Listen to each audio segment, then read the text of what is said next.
প্রশাসনের কাছে এটাই নিবেদন যে আমরা এই গ্রামটার একটু সুরক্ষিত করার জন্য আপনারা পেট্রোলিং বাড়ান। সোনাবাড়ি ঘাট বাইপাসে ধলাইয়ের যুবকের রহস্যজনক মৃতদেহ উদ্ধার, চাঞ্চল্য এলাকা জুড়ে। সোনাবাড়ি ঘাট বাইপাস সড়কের সৈয়দপুর দ্বিতীয় খণ্ড এলাকায় ধলাইয়ের যুবকের রহস্যজনক মৃতদেহ উদ্ধারের ঘটনায় এলাকায় চাঞ্চল্যের সৃষ্টি হয়েছে। মৃত যুবক ধলাই ভাগাবাজার এলাকার বাসিন্দা প্রয়াত বিনীত চন্দ্র পালের একমাত্র পুত্র বিশ্বজিৎ পাল। রবিবার সকালে সোনাবাড়ি ঘাট বাইপাসের রাস্তার পাশে স্থানীয়রা এক যুবকের মৃতদেহ পড়ে থাকতে দেখেন।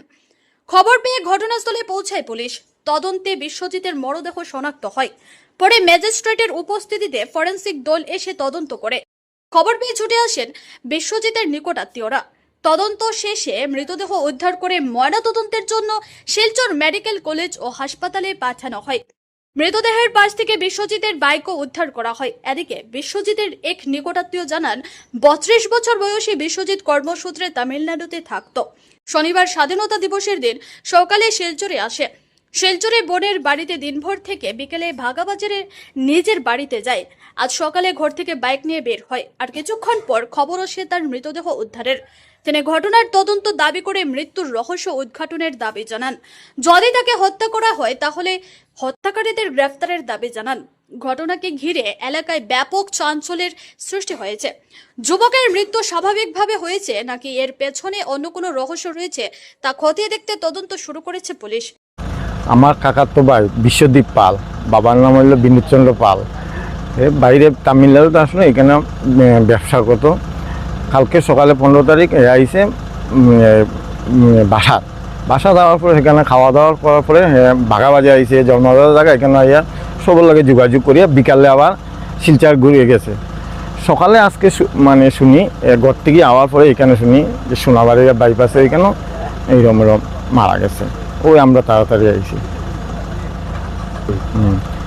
এখানে আওয়ার পরে আমরা শুনছি, আওয়ার পরে পুলিশও আইছে। পুলিশ আওয়ার পরে তার যা জিজ্ঞাসা করা, তদন্ত করা, ওইটাও চলতেছে এখন। এখন তো এটা তো আমরা কইতে পারতাম না, এখন এটা পুলিশের তদন্ত লোক অ্যারেস্ট করার লেগে। এখানেও যেন ঘটনা রয়েছে আমরাও শুনছি সকালে যেন মারা গেছে। তখন পুলিশে আমরা তো জিজ্ঞাসা করেছি যে পুলিশে এটা তদন্ত লোক যে একটা মানুষ তো এরকম হঠাৎ করে মারা যায় না। আর যারা দুষ্কৃতিতা সেটা মারিয়া থাকে এটা ইনকোয়ারি করুক পুলিশে।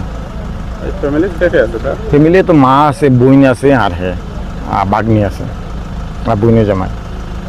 এদিকে সৈয়দপুর দ্বিতীয় খণ্ড এলাকার বাসিন্দা জানান, ভারতমালার সড়ক নির্মাণের পর থেকে এলাকায় অসামাজিক কার্যকলাপ বেড়ে চলেছে। রাতের বেলা দুষ্কৃতীদের আসা যাওয়া চলে এলাকায়। বিভিন্ন বাড়ি থেকে রাতের বেলা গরু নিয়ে কেটে মাংস নিয়ে যায় দুষ্কৃতীরা। এলাকায় রাতের বেলা টহলের জন্য পুলিশ প্রশাসনের দৃষ্টি আকর্ষণ করেন তারা। নমস্কার, আমি সোনাবাড়িঘাট গাঁও পঞ্চায়েতের মেম্বার প্রতিনিধি। আজকে আমরা গ্রামে বিগত 1-2 মাস থেকে যে অসামাজিক কার্যকলাপ চলে, এই কার্যকলাপের এগেনস্টে আমরা অনেকবার রাঙ্গিহাড়ি আউটপোস্ট বা আমরা এসপি মহোদয়ের কাছে আমরা মেমোরান্ডাম দিছি যে আমাদের এখানে এরকম চুরির ঘটনা হওয়ার, গরু আমরা হিন্দু মুসলিম দুই জাতি মিলে এই জায়গাটা, কিন্তু এখানে গরুর 2 পাও কাটিয়ে নেওয়া হয়ে যায়, এটা করা হয়ে যায়। বিশেষ করিয়া গাভিন গরু যেটা 3 মাস 4 মাসের অন্তঃসত্ত্বা থাকে, এরকম ধরনের 7-8টা ঘটনা হয়ে আসছে।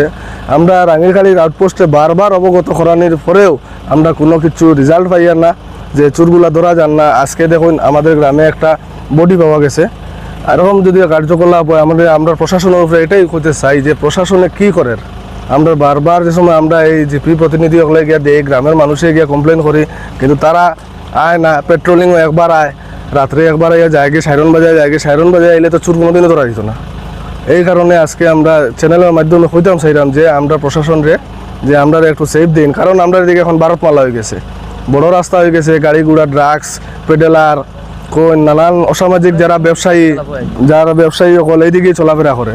তো এই কারণে আমরা প্রশাসনের কাছে এটাই নিবেদন যে আমরা এই গ্রামটার একটু সুরক্ষিত করার জন্য আপনারা পেট্রোলিং বাড়ান, অথচ আপনারা এই যে গরুর কেস হয়েছে এইগুলারে ধরুন আপনারা। ওইটাই কই আমার বক্তব্য শেষ করলাম। ধন্যবাদ।